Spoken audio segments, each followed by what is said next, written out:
Okay, तो let's check out कल यानी कि 21 फरवरी बैंक निफ्टी का एक्सपायरी होने वाला है। कौन सा इंपॉर्टेंट लेवल्स होगा बैंक निफ्टी का एक्सपायरी के लिए, साथ ही साथ निफ्टी में कौन सा लेवल्स पे हम काम करेंगे और क्या क्या पॉसिबल सिचुएशंस बनेगा कल के लिए मार्केट पे। तो वीडियो को पूरा देखिए, एंड तक देखिए, शॉर्ट और क्रिस्प रखने की कोशिश करूंगा। तो hey everyone, welcome back to my YouTube channel Bengal trader. I hope you guys are doing well. Okay, इस तरह का जो मार्केट होता है ना, मुझे पर्सनली अच्छा नहीं लगता है, बिकॉज इस तरह का मार्केट ऑल टाइम हाई जैसे निफ्टी हो गया, बैंक निफ्टी फिर भी चलो ठीक है, बट निफ्टी को स्पेशली अब मैं इग्नोर करना शुरू करूंगा, बिकॉज ऑल टाइम हाई कुछ कुछ नया लेवल से पहले जब मार्केट इस तरह का आ जाता है, तब मार्केट प्राइस से ज्यादा अपना मर्जी का चीजें करने लगता है। जैसे हमने डिस्कस किया था कि 46,700 के ऊपर हम बाई करेंगे, 46,700 के ऊपर कैंडल क्लोज करेगा, हम बाई करेंगे। मार्केट ने क्या किया, 46,700 के इतना ऊपर जाके कैंडल क्लोज किया, उसके बाद पूरा साइडवेज मोमेंटम, बट अपसाइड धीरे धीरे, तो बाइंग का ठीक ठाक मौका दिया नहीं, तो आज स्लगिश वाला दिन था। अब क्या हो जाए, ये वाला लेवल मेरे लिए बहुत इंपॉर्टेंट होगा, हमारे सेटअप के हिसाब से ये मेरे लिए बाइंग जोन हो जाएगा। कौन सा लेवल हो जाएगा, कहीं ना कहीं 46,600 के आसपास अगर मार्केट आता है तो मैं यहाँ से फिर से एक बार बाई करने वाला हूँ, बिकॉज यहाँ पे मुझे बहुत क्लीन आईसी दिख रहा है। ठीक है, ओके, तो ये हमें क्या इंडिकेट कर रहा है कि कल को अगर मार्केट गैप डाउन ओपन होता है, मैं हड़बड़ाऊंगा नहीं, 46,600 से बाई करूंगा। ठीक है, फ्लैट ओपन होकर अगर नीचे आता है तो वेट कर सकते हैं हम, या फिर शॉर्ट क्यों नहीं कर सकते ना, यहाँ पे लिक्विडिटी जमा हुआ है, यहाँ पे लिक्विडिटी जमा है, हो सकता है वो ग्रैप करके ऊपर जाए, हो सकता है वो ग्रैप करके आईसी तक आए, तो ठीक से शॉर्ट भी नहीं कर पाएंगे। हाँ, अनलेस एंड अनटिल इस तरह का कुछ प्राइस एक्शन थोड़ा सा बेंडिंग आना चालू होगा, तो हम आईसी तक का एक बार टारगेट लेके जा सकते हैं, लेकिन वो बहुत रिस्की ट्रेड होगा, तो सावधानी से कीजिएगा। ठीक है, अच्छा, ये फ्लैट ओपन के नीचे का हो गया। फ्लैट ओपन के ऊपर का क्या करेंगे, ठीक ठाक कर नहीं पाएंगे। मार्केट के पास अभी जगह है 48,000 तक, जगह का बहुत बड़ा गैप पेंडिंग है, तो वो धीरे धीरे जा सकता है, लेकिन इससे पहले उसको जो एक इमीडिएट हडल का सामना करता हुआ देखने को मिलेगा, वो हो जाएगा 47,207। ये वाला एक इमीडिएट हडल उसके लिए रहेगा, तो हो सकता है 47,207 के ऊपर जाके एक लिक्विडिटी ग्रैब मिले, तो यहाँ पे मैं एक बार शॉर्ट कर सकता हूँ। अदरवाइज यहाँ पे अगर टाइम बिता दिया, रुक गया, फिर तोड़ रहा है, तो मैं एक बार बाई कर सकता हूँ। ठीक है, ये हो जाएगा फ्लैट का बैंक निफ्टी का सारा पॉसिबल सिचुएशंस। कल एक्सपायरी है, कोई भी चीज अगर समझ में नहीं आता है तो जोर जबरदस्ती ट्रेड मत कीजिएगा। कल का एक्सपायरी अगर साइडवेज हो गया, मान लेते साइडवेज हो गया, तो बेकार में आपका पैसा चला जाएगा। तो एक्सपायरी के दिन ट्रेड करना ही है, ये हमेशा कहीं पे लिखा नहीं होता है, लेकिन प्रॉपरली कीजिए। अगर करेंगे तो प्रॉपर लेवल्स के साथ कीजिए। ठीक है, अच्छा, ये हो जाएगा फ्लैट ओपनिंग का। अब गैप अप और गैप डाउन की हम बात कर लेते हैं। गैप डाउन अगर ओपन होता है तो हमने बात कर लिया 46,600 से बाई करूंगा। इसके नीचे अगर गैप डाउन ओपन हो जाता है तो मैं इग्नोर कर दूंगा, मार्केट को समझ में नहीं आएगा, तो एक पैनिक सिनेरियो आ सकता है। 270 के नीचे ही मैं शॉर्ट करने वाला हूं। ठीक है, अब गैप अप की बात कर लेते हैं। अगर 207 47,207 के ऊपर गैप अप ओपन होता है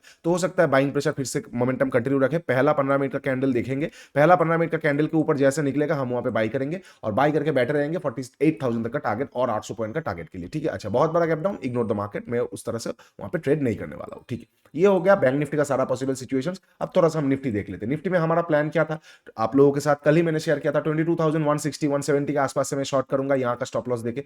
एग्जैक्टली हमने यहाँ से शॉर्ट किया, मार्केट ने रिएक्ट भी किया, लेकिन तुरंत वही बाइंग प्रेशर बहुत ज्यादा है, 80-85 पॉइंट मिला हमें, लेकिन बाइंग प्रेशर इतना है फिर से कवर अप हो गया। तो यहाँ पे स्टॉप लॉसेस का तो कोई मायने ही नहीं रखता है। ऐसा हो सकता है आप 1:2 या 1:3 पे ट्रेलिंग आपको मिल जाता है ना, क्योंकि इतना तो हमें समझ में आता ही है कि अगर आप यहाँ पे शॉर्ट कर रहे हो और मार्केट आपको लगभग 1:3 दे रहा है, लगभग यहाँ से अगर आप शॉर्ट भी कर रहे हो तो स्टॉप लॉस कितना आएगा, लगभग आपको 1:2.8 1:2.5 दे रहा है, तो वहां पे तो और स्टॉप लॉस नहीं लेते। वहां पे क्या हो जाएगा, आपका ट्रेलिंग ऐसे शुरू हो जाएगा, या तो कॉस्ट पे लगाएंगे या 1:1 पे आप ट्रेल करना चालू करेंगे, तो कुछ ना कुछ प्रॉफिट आपको जरूर ये ट्रेड देके गया है। तो लेवल्स को फॉलो कीजिए। ट्रेड भले हमें मतलब बड़ा प्रॉफिट ना दे, लेकिन मार्केट अगर रिएक्ट कर दिया लेवल पे, आप कुछ ना कुछ घर लेके जा पाएंगे। ठीक है, अच्छा, निफ्टी में अब क्या है, फ्लैट ओपन को ऊपर जाएगा, मैं कुछ कर नहीं सकता हूँ, बिकॉज कुछ नहीं कर सकता हूँ, ऑल टाइम हाई है, तो ऊपर में कहीं पे क्या होगा हमें पता नहीं। फिबोनाची एक्सटेंशन से हम कर सकते हैं, लेकिन मैं पर्सनली फिबोनाची एक्सटेंशन उतना यूज नहीं करता हूँ। ठीक है, ट्रेंड बेस्ड एक्सटेंशन में यूज नहीं करता हूँ, क्योंकि इंडियन मार्केट अभी भी एक्सटेंशन के लिए रेडी नहीं है। इंडियन मार्केट सेंटिमेंटल ड्रिवन है,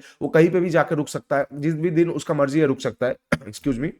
तो अगर फ्लैट ओपन होकर मार्केट ऊपर जाता है, मैं इग्नोर कर दूंगा, करूंगा नहीं, प्रॉपर जब तक टाइम बिताएगा फिर तोड़ेगा। ठीक है, इस तरह का प्राइस एक्शन आ गया ऊपर की तरफ, तो मैं वहां पे बाई कर सकता हूं। ठीक है, अच्छा, इनकेस अगर फ्लैट ओपन होकर नीचे आता है तो क्या मैं बाई करूंगा या शॉर्ट करूंगा, कुछ नहीं करूंगा। अगर फ्लैट ओपन होकर नीचे आता है, देखिए ये चीज को हटा देता हूं मैं, और ये लाइन को हटा देता हूं। ठीक है, ये लाइन को हटा देता हूं और चीजों को समझिए। मार्केट अब ट्राई कर रहा है थोड़ा सा ये ट्रेंड को फॉलो करने के लिए, थोड़ा सा ये ट्रेंड को फॉलो करने के लिए, तो फ्लैट ओपन होकर अगर नीचे आता है हम वेट करेंगे, ये जगह के आसपास से मैं एक बार बाइंग सिनेरियो पे जा सकता हूं, थोड़ा सा क्वांटिटी में बाई कर सकता हूं, ग्रैब या फिर ट्रैप या फिर कुछ भी लिक्विडिटी मिल जाए उसके बाद। अच्छा, बाई करने के बाद अगर यहाँ पे प्राइस एक्शन बना के आप तोड़ के कैंडल क्लोज कर रहा है, तो मैं यहाँ पे शॉर्ट कर सकता हूँ लास्ट स्विंग का ऐसे लेकर 22,000 तक का टारगेट के लिए। ये हो जाएगा फ्लैट ओपन क्या नीचे का सिनेरियो का बैंक निफ्टी का। ऊपर का तो हमने डिस्कस कर लिया, ऊपर में मैं फ्लैट ओपन के ऊपर जाएगा तो मैं इंटरेस्टेड नहीं हूँ। अच्छा, गैप अप पे हम कैसे बात करेंगे, गैप अप पे हम कैसे ट्रेड करेंगे।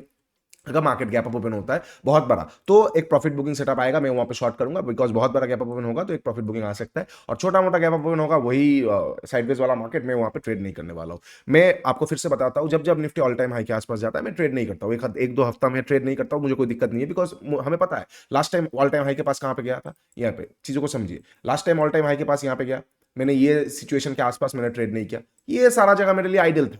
ये यहाँ पे गया, मैंने फिर से ट्रेड नहीं किया, ये सारा जगह मेरे लिए आइडल था, यहाँ पे आएगा मैं ट्रेड नहीं करूंगा। तो यही बात है, ट्रेड कब करना चाहिए ये बहुत इंपॉर्टेंट होता है। मैं ऑल टाइम हाई के आसपास मतलब उतना प्रेफरेबल नहीं करता हूँ ट्रेड करना, बिकॉज वहां पे मार्केट नया चीजें क्रिएट कर रहा है, तो नया चीजों को प्रेडिक्ट करना बहुत ज्यादा मुश्किल होता है, क्योंकि हम प्रोबेबिलिटीज के ऊपर प्ले करते हैं। ठीक है, अच्छा, गैप डाउन अगर ओपन होता है निफ्टी, गैप डाउन कहाँ पे, अगर ये जो एक ट्रेंड लाइन जैसा जा रहा है इसके आसपास ओपन होता है, कैंडल क्लोजिंग के बाद ही हमें एक प्रॉपर डाउन साइड ट्रेड मिलेगा। तो गैप डाउन ओपन होगा तो ऑलरेडी कहीं ना कहीं थोड़ा सा बेयरिश सेंटीमेंट होगा, तब मैं यहाँ से शायद बाई ना करूँ, तब मैं थोड़ा सा देख लूँ कि मान लेते हैं हैमर जैसा कैंडल आ भी गया, लेकिन लोगों को वहां पे बाई करवा के नेक्स्ट कैंडल क्लोज कर रहा है, तो मुझे मेरे लिए बहुत अच्छा होगा, तो मैं वहां पे शॉर्ट कर सकता हूँ 22,000 का टारगेट के लिए, और इसके नीचे निकल जाएगा तो ट्रेल करता चलूंगा। तो ये हो जाएगा गैप डाउन का बहुत बड़ा gap down, ignore the market, वहां पे आप कुछ कर नहीं सकते, मार्केट साइडवेज हो जाएगा बहुत बड़ा गैप डाउन पे, या फिर प्रॉफिट बुकिंग सेट हम बाइंग साइड आता है तो हम वहां पे बाई कर सकते हैं। ठीक है, ये सारा पॉसिबल सिचुएशन था निफ्टी और बैंक निफ्टी का।